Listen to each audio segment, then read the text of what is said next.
10,000 functions or 10,000 things, one suchness.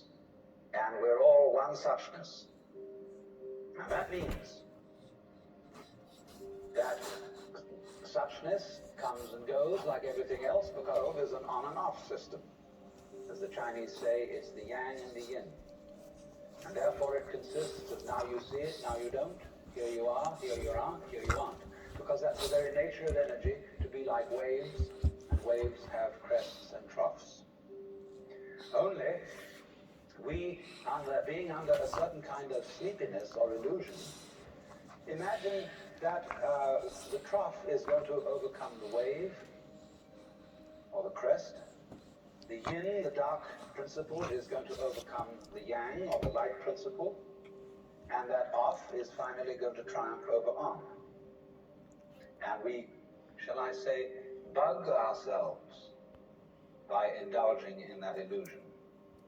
Gee, supposing darkness did win out, wouldn't that be terrible?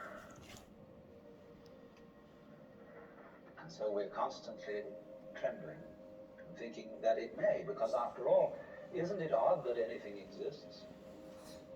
It's most peculiar. It requires effort, it requires energy, and it would be so much easier for there to have been nothing at all.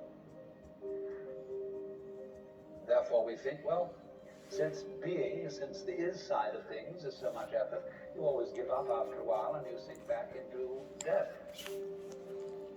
But death is just the other face of energy. And it's the rest, the not being anything around, that produces something around, just in the same way that you can't have solid without space, or space without solid. When you wake up to this, and realize that the more it changes, the more it's the same thing, as the French say, that you are really a playing of this one energy, and there is nothing else but that it is you, but that for you to be always you would be an insufferable bore.